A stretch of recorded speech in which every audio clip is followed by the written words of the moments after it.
और फिर से हमारी राह में अड़ंगा अटका दिया है। आपको बता दें, मसूद अजहर को अंतर्राष्ट्रीय आतंकवादी घोषित करने को लेकर पुख्ता तौर पर सबूत हमने रखे थे अंतर्राष्ट्रीय बिरादरी के सामने, लेकिन चीन ने अपने वीटो का इस्तेमाल कर दिया है और इस लिहाज से ग्लोबल आतंकी घोषित करने का जो प्रस्ताव था वो खारिज हो गया है। चीन के रवैये से निराशा हुई है, ये कहा है हमारे विदेश मंत्रालय ने। विदेश मंत्रालय की प्रतिक्रिया सामने आई है, आतंकवादियों के खिलाफ हमारी कोशिश जारी रहेगी।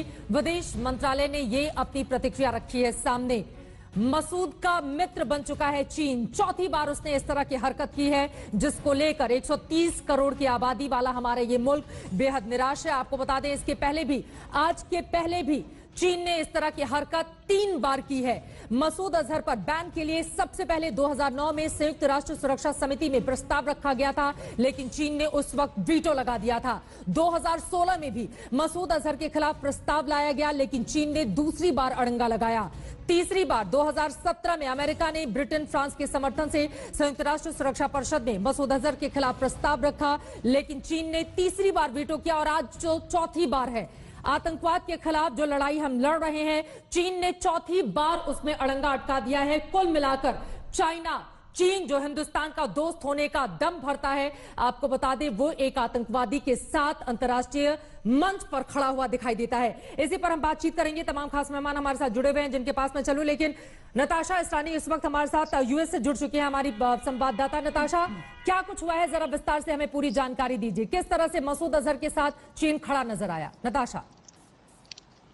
चाइना ने फिर से अपनी स्ट्रेटेजिक इंटरेस्ट को आगे रखा है और उन्होंने कहा है कि उनकी सपोर्ट जो है पाकिस्तान के साथ, वो चीज उनके लिए बहुत इंपॉर्टेंट है और इसी वजह से उन्होंने फिर से इस बहुत ही महत्वपूर्ण प्रपोजल को फिर से ब्लॉक किया है ना। इन द फ्यूचर इंडिया फिर से ये प्रपोजल ले आ सकता है एक बार फिर से यूनाइटेड नेशन सिक्योरिटी काउंसिल के सामने। इंडिया के पास इस टाइम बहुत सपोर्ट था फ्रांस से, रशिया से, यूनाइटेड स्टेट्स और यूनाइटेड किंगडम से भी, पर उसके बावजूद चाइना ने फिर से ये ब्लॉक किया है। उन्होंने कहा है कि उनको और इंफॉर्मेशन चाहिए जो कि लिंक कर सकता है मसूद अजहर को एलईटी के साथ। और ये जो एविडेंस थी दी गई थी, ऑडियो मैसेजेस दी गए थे रिसेंटली और सबमिट हो गए थे यूएन सिक्योरिटी काउंसिल पे, पर वो मैसेजेस देखने के बावजूद चाइना ने फिर से ये ब्लॉक किया है। जैसे आपने कहा, ये 3 बार पहले भी हो चुका है, ये चौथी बारी थी, पर ऐसा नहीं कह सकते कि प्रपोजल ये फिर से आ सकता है। जरूर आ सकता है एक बार और यूनाइटेड नेशन सिक्योरिटी काउंसिल के सामने ये प्रस्ताव एक बार फिर से आ सकता है, जिसका जिक्र गीता मोहन भी कर रही थी। 6 महीने का वक्त होता है, उसके बाद इसको ले आ जा सकता है। प्रस्ताव यही रहेगा, लेकिन अपील करने के लिए थोड़ा रिव्यू में आएगा 6 महीने बाद, फिर 3 महीने बाद, और अगर तब लेकिन उसका फायदा तो तब मिलेगा ना, चीन का रवैया अगर बदलेगा तब। क्योंकि हम तो यहाँ पर लगातार, जैसा कि मैंने यहाँ पर जिक्र भी किया है, 3 बार ऐसा हो चुका। 2009 में पहली बार लाया गया था, 9 से 2019 10 साल हो चुके हैं। चीन का रवैया तो हर बार ऐसा ही देखने को मिला है। तो 6 महीने में या आगे आने वाले वक्त में क्या बदल सकता है गीता?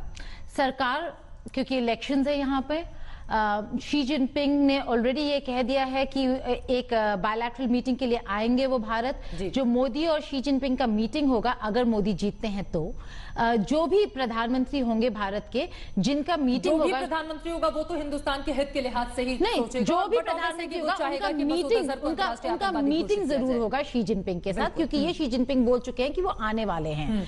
तब देखी जाएगी कि कैसे चीन इसको आगे लेके जाता है। लेकिन चित्रा, मैं बार बार ये कह रही हूं कि चीन को ये बिल्कुल नामंजूर था कि बाकी वेस्टर्न कंट्रीज आके बताएं कि चीन को क्या करना चाहिए क्या नहीं।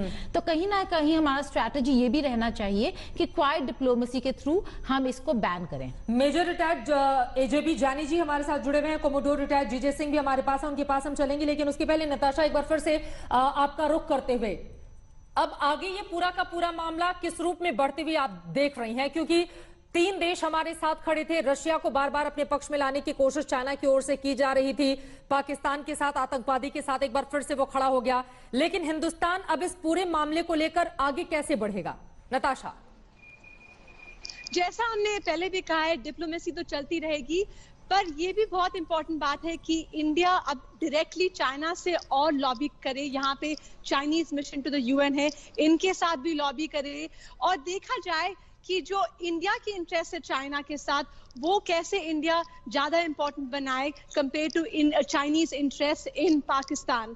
और ये डिप्लोमेसी जो हो रही थी, जैसे आपने कहा यूएस, यूके, जर्मनी, ये सब इंडिया के साथ थे, पर अभी देखना पड़ेगा कि दूसरे जो मेंबर्स हैं कि रशिया, स्पेशली रशिया के साथ चाइना ने कई बार एक साथ वोट किया है। सरप्राइजिंग बात यह है कि दिस टाइम रशिया इंडिया को सपोर्ट कर रहा था, उसके बावजूद भी चाइना ने फिर भी अपना यहाँ पे फिर से इस पे होल्ड डाल दिया। तो it's difficult to predict exactly किस तरह जा सकता है, पर मुझे लगता है फ्यूचर यहाँ पे यूनाइटेड नेशंस में इंडिया के लिए इस मामले में होप है।